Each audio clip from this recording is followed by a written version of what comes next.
and it takes you to this website which shows you 50 different color schemes with the specific colors used. So I thought this website was super helpful, and of course I picked the one with Kevin McAllister on it because I'm a big fan of both blue and orange.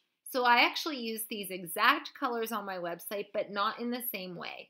I played around with it a little bit to achieve this look, and I kept light blue as my background and orange for my border and a darker blue for my headings. But I also applied this background color to my headings, which I think I'm going to keep. I think it makes it stand out a little bit more. So hopefully you guys have a chance to play around with the color scheme on your website. So the next part of the project is to create a logo for your website, and this is pretty cool. So if you click on VID8 and you open up cooltext.com, it brings you to this website here. And there's actually, I think, 100 some different text styles. And be aware that you can change the color and the font of any of these styles.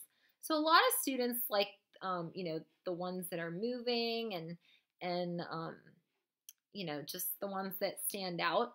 So I'll let you guys browse through those. Know that there's a couple different pages if you click down here. But for purposes of this video, I am just going to choose the first one called Keen.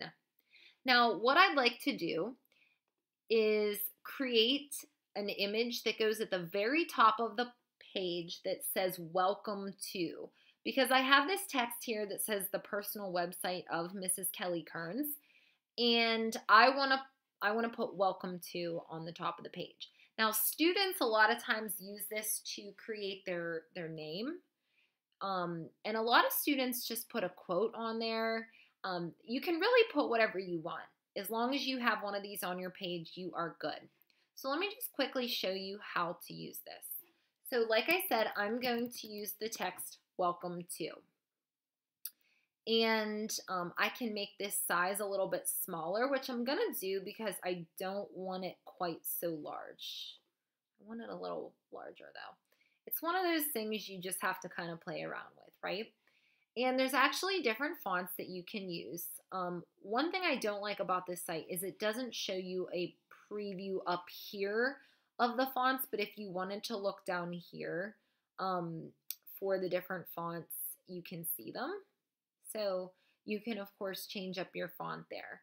So for now, I'm just going to go with the font, the default font for this particular one, but I might change it later. I'll see. All right.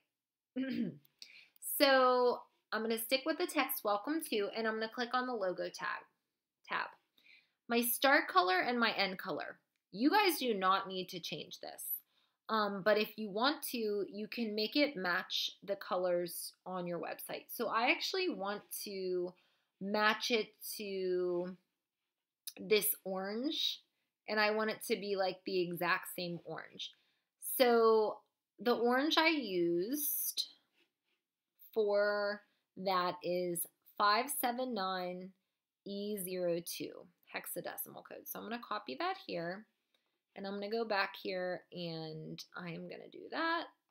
And if you want, you can actually create like a gradient. So say I wanted to take it from that orange to this blue, I could actually do that. I mean, this is just, something if you wanted to be a little bit creative with your logo, you can do that and just click horizontal gradient. And it creates like that look, which is kind of cool. So that may or may not look good on the site, but I'm going to go with it for now. You can also pick your outline color if you wanted that to be different. I'm just going to stick with black and just make it a little bit more wider. And if you wanted to, you can also create a shadow on there as well, which would basically just give it a shadow, and you can see the live preview up here. I'm not really seeing much difference there. But once you have all of these settings, how you want them, what you can do is if you're on your iPad, you're going to hold down the logo and choose add to photos, and that's going to save it to your camera roll. Or if you're on a regular computer, you can click Save Image As. And when you go back to code.org on your website, you're going to add the image. So if you remember back from way back when we were at school, you click on Add Image, and then you upload the file, and then you find your file in your camera roll or wherever. So this uploads it to your site, and it's a big long name, but of course you can change that. And usually code.org does some weird thing, but then eventually you see your image there. So I'm going to change it to just say logo. And if you notice, it's a PNG file, which you want to keep.